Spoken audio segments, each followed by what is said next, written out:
Good day everyone, share ko lang sa inyo itong pagkain ng alaga kong PKBM mollyfish para mabilis itong lumaki at dumami. Mula sa 6, naging 30 pieces mahigit ang aking PKBM dahil sa pagkain ito.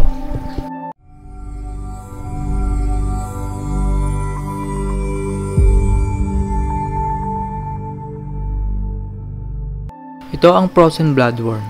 Ang frozen bloodworm ay kadalasang ginagamit ng mga advanced na hobbyist at fish breeder bilang diets ng alaga nating isda. Dahil sa mataas ito sa iron at protein, ay nakakatulong ito para mabilis na lumaki ang ating alagang isda. Para maiwasan ang pagkasira ay ginagamitan ito ng process na tinatawag na flash freeze o pagpapababa ng temperature para mapanatili ang nutritional value at hindi agad mabulok ang bloodworm. Ang frozen bloodworm ay mula sa organism na may scientific name na Chironomus riparius. Ang mga larvae ng Chironomus riparius ay ang mga bloodworm. Ang frozen bloodworm ay dapat na ilagay sa freezer na may temperature na negative 18 degrees Celsius or 0 Fahrenheit.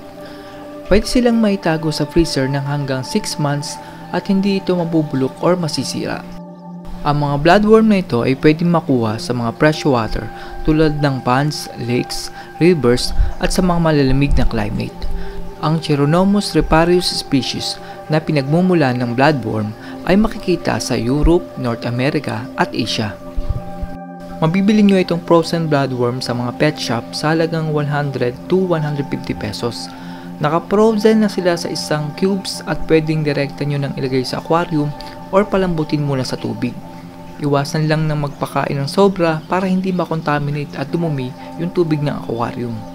Sa pagpapakain ng frozen bloodworm ay gamitan nyo lang ng pointed object yung foil na nakaseal sa frozen bloodworm. Tapos i-press nyo lang yung ilalim na part ng plastic para ma-press yung cubes.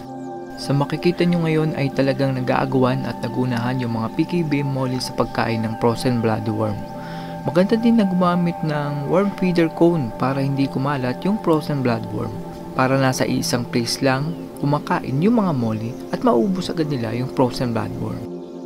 Ang kagandahan din ng pagpapakain ng frozen bloodworm ay wala itong harmful disease, pathogens or parasite na pwedeng makasama sa ating mga alagang isda.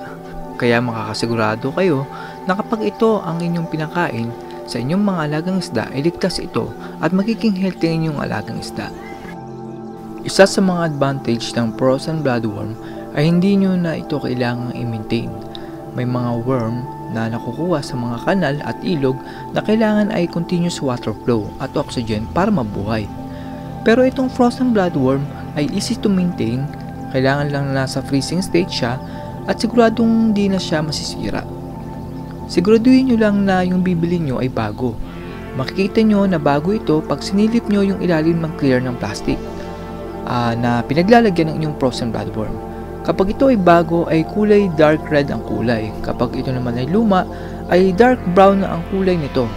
Papansin nyo din na may mabahong amoy na palatanda ang luma ang inyong nabili. Ito yung top view ng pagpapakain natin ng frozen bloodworm. Sa nakikita nyo ay gustong-gusto talaga ng ating mga PKBM yung pagkain. Mapapansin nyo na gustong-gusto talaga nila yung foods kapag nag-uunahan sila na parang nagwawala. Ang problema ko nga lang ay yung supplier na mura na mapagkukunan ko ng frozen bloodworm. Meron kasi ako nakita na kapag bundle of 10 pods yung bibilin ay mas mura siya, around 80 to 100 lang per piece. Pero kapag 3 or 4 lang yung bibilin ay nasa 130 to 150 pesos.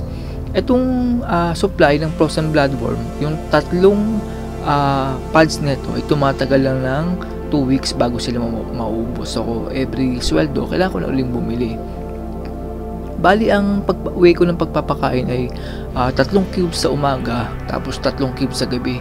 So almost 350 pesos yung gastos ko sa isang quincenas or 15 days. Around 700 a month, kaya medyo magastos din pero worth it naman kasi napadami ko sila. Kung umabot kayo sa part ng video na ito ay maraming salamat sa inyong panonood. Pwede nyo ding subukan yung frozen bloodworm at makakasigurado kayo na magiging magandang epekto nito sa inyong alagang isda.